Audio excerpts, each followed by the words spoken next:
All right, welcome back everyone to the deep dive. And you know how this works. We take a source that you, the listener, are curious about, and we really dig deep into it together. Exactly. It's all about pulling out those key insights that would take forever to find on your own. Yeah, it's like we do the heavy lifting, right? Like the intellectual equivalent of going to the gym so you don't have to haha. And for this deep dive, we're tackling a topic chosen by one of you, book 6 of, let's just say, a very significant work. Okay, keeping it a little mysterious there, but we know which one it is. And it's packed with some of the biggest, most enduring questions about how societies work, like who should actually be in charge. Exactly. And this book really goes head on into the argument for philosophers as rulers, what that even means, and all the practical challenges that come with that idea. Right, because on the surface, it might sound a little out there, right? Like philosophers running things, but there's a lot more to unpack there. So our mission today is to go beyond just summarizing what's in Book 6. We want to understand the why behind the arguments and also think about what it might still say to us today. Because these questions about power, knowledge, and who's fit to lead, they're still relevant, no matter how long ago these ideas were written down. Right, it's like looking into a mirror from centuries ago. So let's dive right in, and maybe the best place to start is with that core concept, the philosopher-king. What's the basic argument here? Why should philosophers, in theory, be the best people to lead? Okay, so the core idea is that those who truly understand the deepest truths about the world, things like justice, beauty, goodness, those are the folks best equipped to guide a society towards those same ideals. The idea is that if you really get these forms, as they're sometimes called, then you have the firmest possible foundation to create a just and harmonious society. Okay. So it's not just about being smart or well-read, right? What's the difference between these philosopher types and, say, the average person on the street, or even someone who's generally pretty capable and well-intentioned? The text really draws a distinction between philosophers and what it calls the many. The many are seen as kind of bouncing around without a clear understanding of these deeper principles. Their opinions shift, they're swayed by their senses. It's like they're only seeing shadows on a wall.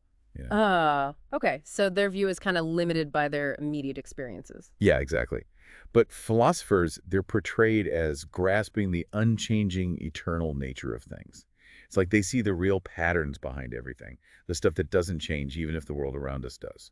I see. So it's almost like they're tuned into a different frequency, a deeper level of reality that most people aren't even aware of. And that makes them better decision makers because they're not just reacting to the surface stuff. Exactly. They're guided by something more stable, more reliable. And the text goes on to say that a bunch of qualities flow out of this understanding, things that would make them particularly good leaders. Like what? Well, since they're so focused on these eternal truths, they naturally become lovers of knowledge and haters of falsehood. So they're not driven by things like money or pleasure the same way most people are. Their biggest desire is to really understand things, to see how it all fits together. Makes sense. And does this focus on the eternal also affect how they see human life, like success, or even just the fact that we all die eventually? Absolutely. The text suggests that because they have this bigger picture, this view from all time and all existence, individual life, even death itself, it just doesn't seem as overwhelming to them. It's like they have a different scale in their minds. Exactly. And the idea is that this detachment allows them to make decisions based on what's truly right, rather than being caught up in personal fears or wanting things for themselves. They're less likely to be corrupted by power because they're not clinging to it so tightly. Right. That makes a lot of sense. But so far, this philosopher king almost sounds like a saint, like a perfect being, you know? Does the text acknowledge that they're still human, that they have personalities, and that these personalities might affect how they lead? Oh yeah, it definitely gets into that. They're not just these disembodied minds floating around. They're described as being naturally social, gracious, the kind of people who can connect with others and create a sense of harmony.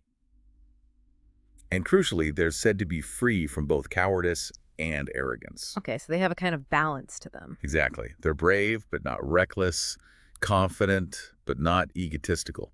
And they're also quick learners with great memories, which means they can actually absorb and apply all this complex knowledge they've acquired. So it's like a whole package, right? Not just the mind, but the character too. Right. It's all about being aligned with truth and goodness, not just in your thoughts, but in your actions and how you interact with the world. But here's where it gets interesting, and maybe a bit more realistic, right? This all sounds really nice in theory, but along comes Adeimantus with a pretty hefty counterargument. What's his main point? Ademo just brings in the real-world perspective, He's like, hey, look around. You see plenty of people who spend their lives studying philosophy, and they often don't end up as these amazing leaders you're describing. So it's the theory versus practice problem. Yeah, exactly. He says that if their nature is bad, they can become real scoundrels, manipulative, and even dangerous. And even if they're good people at heart, they often come across as impractical, clueless about how things actually work. Oof, that's a pretty tough critique. How does the text deal with that? Because it sounds like a valid point, right? Like, we've all met people who are really smart but just can't seem to function in the real world. It's a really interesting moment in the text Yeah. because it doesn't just dismiss Adeimantus. It actually takes his point seriously and tries to explain why this happens. Why do even promising philosophical minds sometimes end up corrupt or ineffective? So instead of just saying, no, you're wrong, it's more like, okay, let's look deeper into this. Right.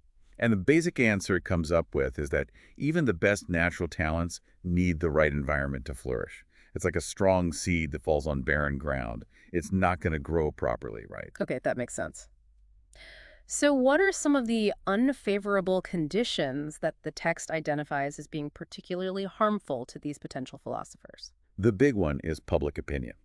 It's presented as this incredibly powerful force that can shape and distort people's minds, especially when they're young and impressionable. It's like a really skilled persuader, a sophist in its own right, but one that's constantly whispering in everyone's ears telling them what to think and believe. So it's like the pressure to conform, to fit in. Exactly. You have all these influences, the political rallies, the courts, the military, even just going to the theater.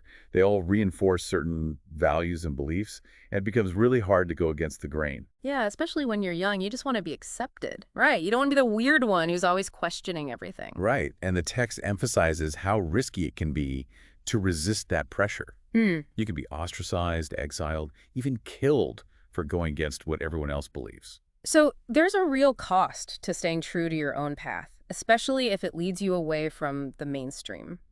And what about the role of the actual sophists, the professional teachers and speakers of the time?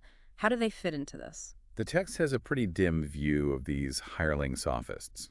It basically says they're just pandering to public opinion, telling people what they want to hear rather than challenging them to think for themselves. They're like weather vanes, constantly shifting with the winds of popular opinion. So instead of elevating the conversation, they're just reflecting whatever's already out there, even if it's shallow or harmful. Yeah, they're more concerned with being popular than with finding truth.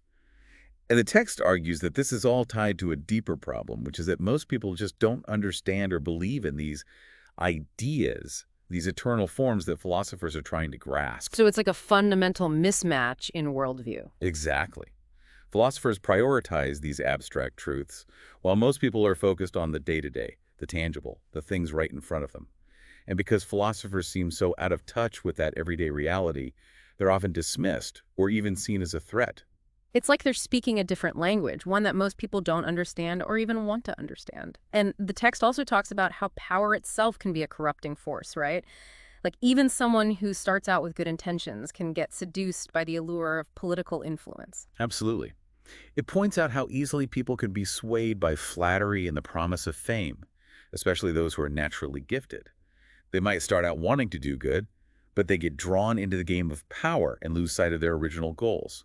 It's like a classic story, right? The idealistic young leader who gets corrupted by the system. And although they're not explicitly mentioned here, I can't help but think of figures like Alcibiades and Critias. They were both brilliant individuals with philosophical leanings, but ultimately, their ambition led them down a dark path. Yeah, they're perfect examples of what can happen when those who have the potential to be philosopher-kings get sidetracked by the more conventional paths to power. And when those natural protectors of philosophy abandon it, the field itself suffers, right? It's like losing your best and brightest. So what happens to philosophy when it's no longer guided by those who truly understand it? The text suggests that it can become a breeding ground for those with lesser intentions and abilities. It uses this pretty harsh analogy of a common laborer marrying the daughter of a refined master, resulting in vile and bastard offspring. Wow, that's a pretty strong image. So it's like philosophy gets diluted, corrupted by those who don't have the same depth of understanding or commitment to truth.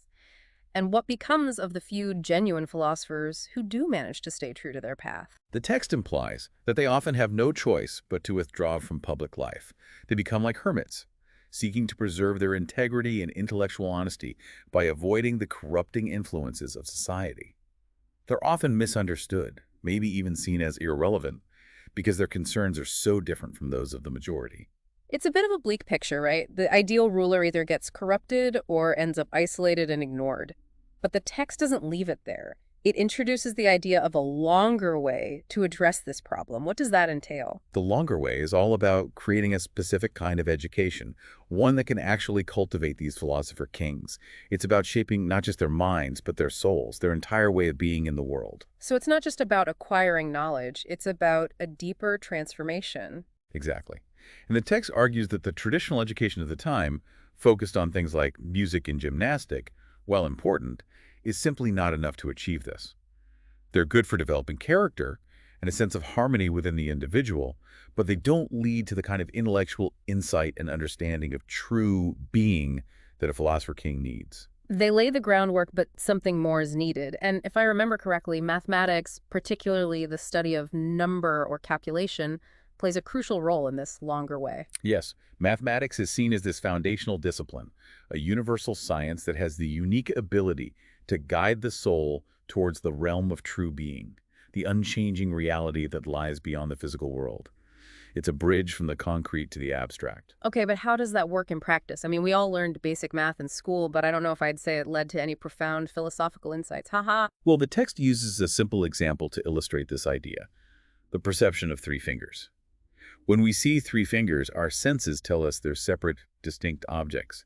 But the concept of threeness, the number itself, is something that our mind grasps, something universal that applies to three of anything, whether it's fingers, apples, or ideas. Ah, I see. So it's the act of abstracting the concept from the physical objects that starts to elevate the mind. Precisely. Because that concept of three isn't tied to the physical world in the same way that the fingers are. It's something our intellect can contemplate, something that exists in the realm of pure thought. And the text also mentions how our perception of contrasts, things like big and small, plays a role in this process. Yes, our senses can be easily fooled by relativity. Something might appear big compared to one thing and small compared to another. But number provides this stable, objective way of understanding these relationships. It's a tool for moving beyond subjective perceptions to something more certain and knowable. So number acts as a kind of intellectual yardstick, a way to measure and compare things without being swayed by the fluctuating world of appearances. And this is what starts to prepare the mind to contemplate being. Exactly.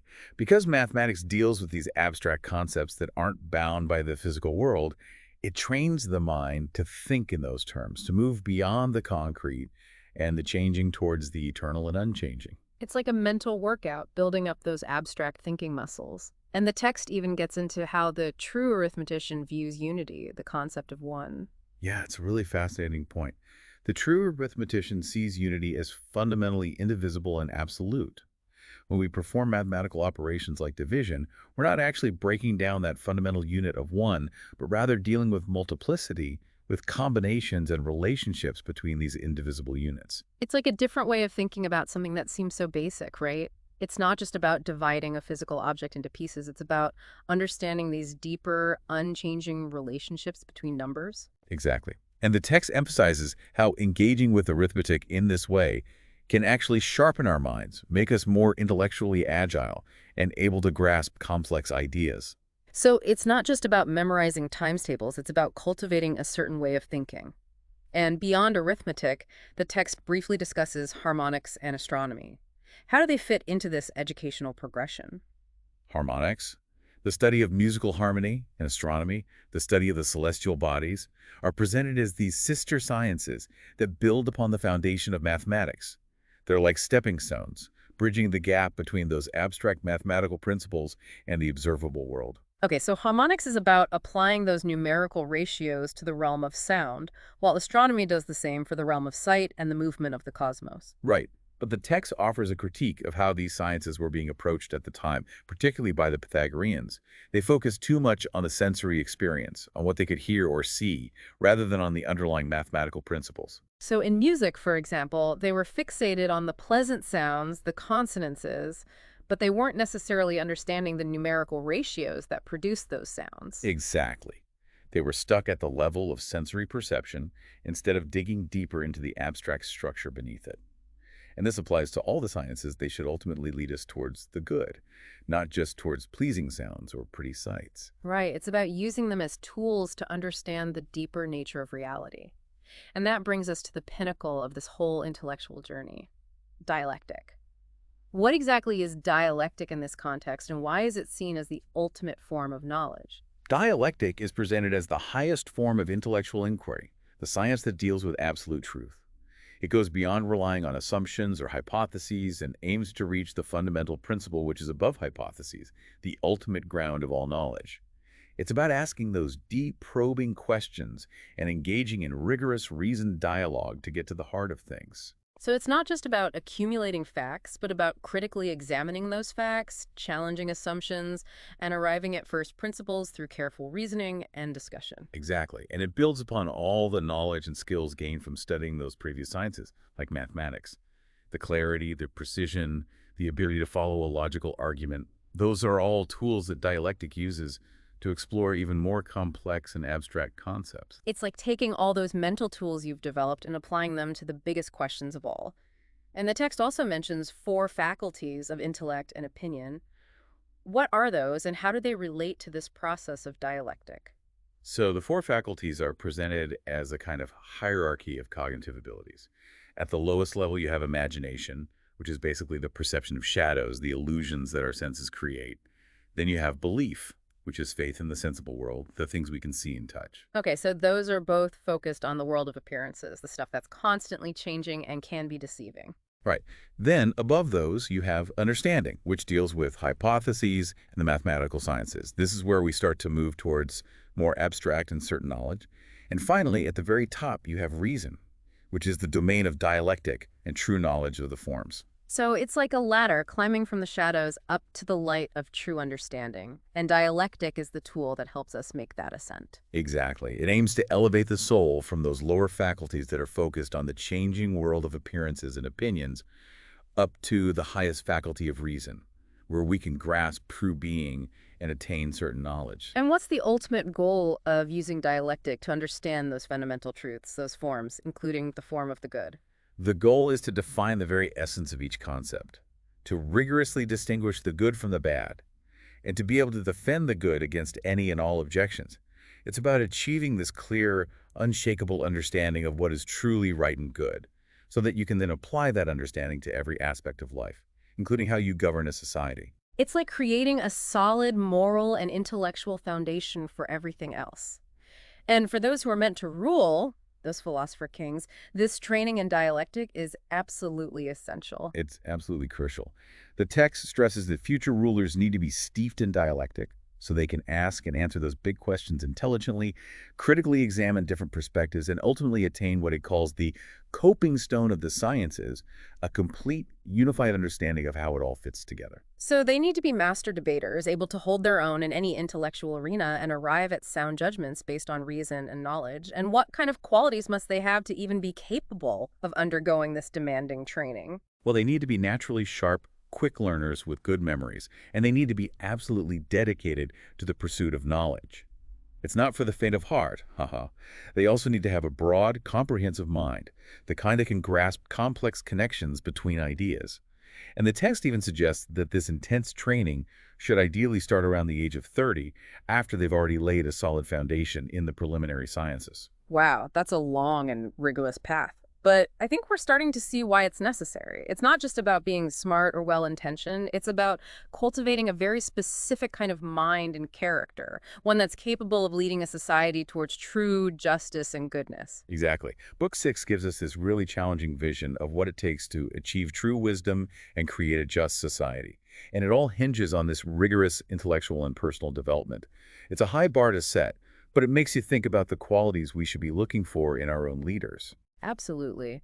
And as we wrap up this deep dive into Book 6, we've really unpacked a lot. We've explored the central argument for philosopher kings, why their unique access to truth and knowledge makes them ideally suited to rule. But we've also seen the challenges they face, both the external pressures that can corrupt them, and the need for this long and demanding educational journey, culminating in dialectic, to even reach that level of understanding. And it's really made us think about the relationship between knowledge, power, and leadership. It's not just about inheriting a position or being charismatic. It's about having that deep understanding of fundamental principles and being able to engage in rigorous critical thinking. And as we leave you today, dear listener, we want to leave you with a final thought to ponder. Considering all these ideas from centuries ago, how do you see these debates playing out in our own world? What are the modern equivalents of those philosopher kings, those who are striving for wisdom and justice and leadership? And are we any closer to achieving that ideal today? It's a question worth thinking about. Thank you for joining us on this deep dive.